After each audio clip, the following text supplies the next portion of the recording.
பேரு? ஆர் கோபிநாத். எந்த ஊர்ல இருந்து? சேலம் கிச்சிப்பாளையம். என்ன வியாபாரம்? டீத்தூள் வியாபாரம் பண்ணிட்டு இருக்கேன். இப்போ இந்த ரத்த தானம் செய்யணும்ன்றது உங்களுக்கு சின்ன வயசுல இருந்தே இல்லைங்களா? இல்லை எப்படி இல்லை நடுவில் வந்தது தாங்க. ஒரு ஐடியா நான் ஒரு 35 வயசில் வந்தது தான். உங்க ஃபேமிலி மெம்பர்ஸ்? ஃபேமிலி மெம்பர் மற்ற 5 மெம்பர்ஸு. நீங்க? நீங்கள் 3வது, நான் 3வது. இல்ல உங்க வைஃப் குழந்தைங்க எல்லாம்? ஒரு ஒய்ஃபு ஒரு பொண்ணு ஒன்று மேரேஜ் ஆகிடுச்சு. இப்போ 35 இயர்ஸ்ல இருந்து நீங்க பிளட் பிளட் டொனேட் கொடுக்குறேன். பண்றீங்க. ஆமாம். இப்போ உங்க ஏஜ்? 57. கிட்டத்தட்ட நீங்க 22 வருஷமா 22 வருஷமா நீங்க பிளட் டொனேட் பண்றீங்க. ஆமாம். உங்களுக்கு அந்த பிளட் கொடுக்கறதுனால எப்படி இருக்கு உங்க ஹெல்த் எல்லாம்? ஹெல்த் எல்லாமே நல்லா இருக்குதுங்க. மனசுக்கு நிம்மதி இருக்குது. ஒரு எமர்ஜென்சி கொடுக்குறோம், அது ஒரு இருக்குது. பாடி ஹெல்த் நல்லாவே இருக்குது. டென்ஷன் இல்லாமல் அந்த மாதிரிலாம் எதுவும் இல்லை. நல்லாவே இருக்குது உடம்பு. அது அப்பா இருக்கும்போது சொல்லுவார், தெரியாமல் கொடுப்போம், அவ்வளோதான். இன்ட்ரெஸ்ட் சின்ன வயசுலேருந்தே இருக்கு.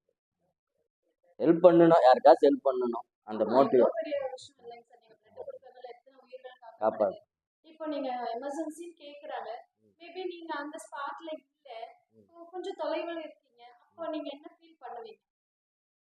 என்னடா கொடுக்குமா?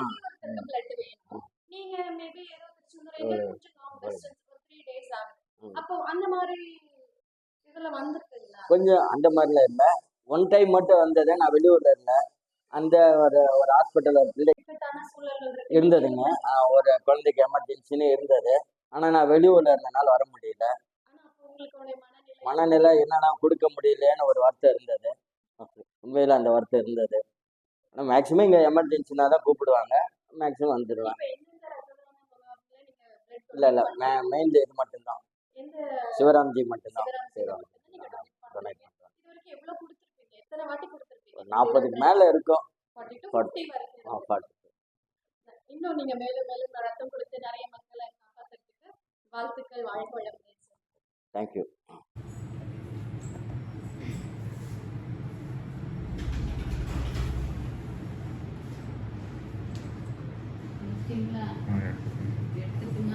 எடுத்துருக்கேன்.